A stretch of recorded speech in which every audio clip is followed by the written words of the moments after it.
ఇప్పుడు నేను మీకు చెప్పే విషయం ఉందే,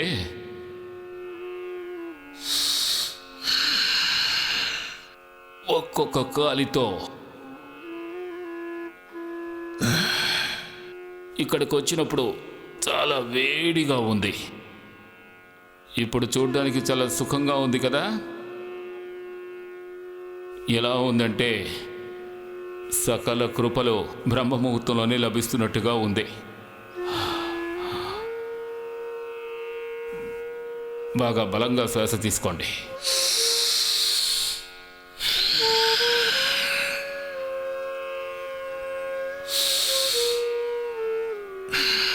నేను మీతో ఏం చెప్తున్నానంటే, పరిపూర్ణమైన యోగా, పరిపూర్ణమైన యజ్ఞం, పరిపూర్ణమైన ప్రకృతి చికిత్స, పరిపూర్ణమైన ఆయుర్వేద వైద్యం, రకరకాల థెరపీలు. కొన్ని థెరపీలు 5-10 నిమిషాలు చేయాలి, కొన్ని అరగంట, కొన్ని గంట. అలాంటి థెరపీలకు దేనికి ఎంత సమయాన్ని కేటాయించాలో అంత కేటాయించి నియమానుసారం మనం పరిపూర్ణంగా చేయాలి. శ్రద్ధ వహించాలి, భక్తిపూర్వకంగా, ప్రేమపూర్వకంగా. అందులో ఉన్న ఒక్కొక్క అంశము చికిత్సకు చెందింది. ఆరోగ్యానికి ఒక్కొక్క సూత్రం ఉంది, ఒక్కొక్క మంత్రం ఉంది, ఒక్కొక్క ప్రక్రియ ఉంది. ఇది చక్రిక ఆసనం చేయండి. 50 సార్లు చొప్పున అందరూ 100 సార్లైనా చేయండి. ఇలా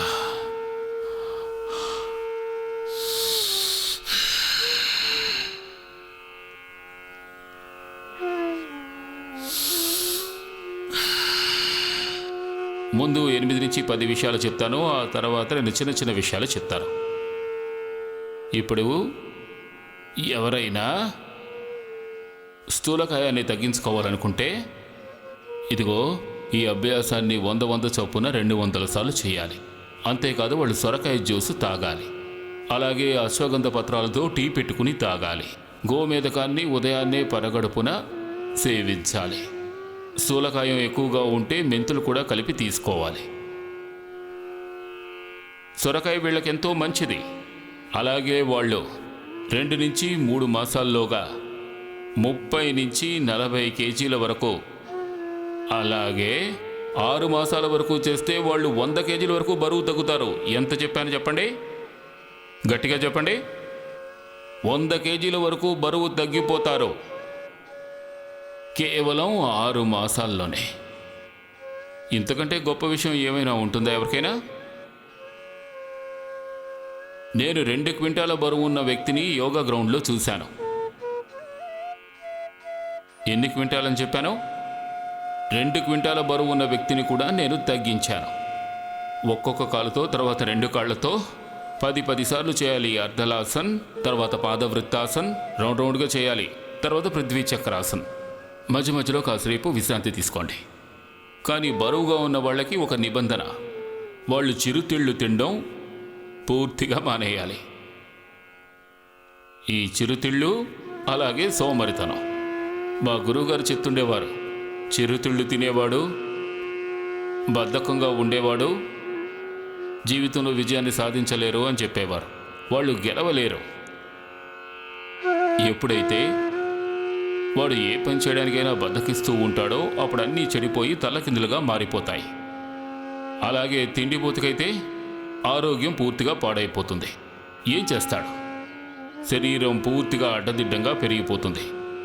24 గంటలు తింటూ ఉండడం, బుద్ధి మందగించిపోతుంది. కొంతమందికి అయితే సరే జెనెటిక్ కారణమై ఉండొచ్చు, అలాగే కొందరికి థైరాయిడ్ కారణం కావచ్చు, అలాగే కొందరికి మందుల వల్ల కావచ్చు, అలాగే అమ్మ, అక్క, చెల్లెళ్ళు.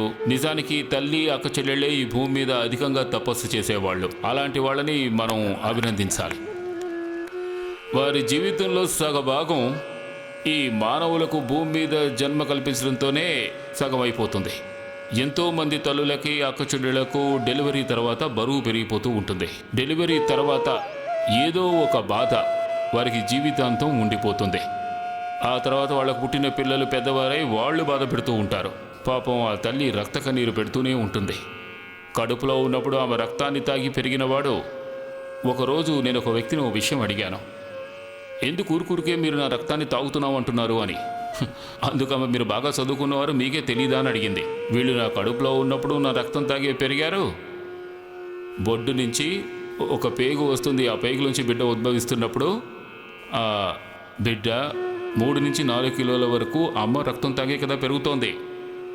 హా, అలాగే ఇంకొంతమంది తల్లులకైతే సిజేరియన్ గనక జరిగితే వారి కష్టాలు ఇక మాటల్లో చెప్పలేం. అర్ధలాసన్, పాదవృద్ధాసన్, ద్విచక్రికాసన్.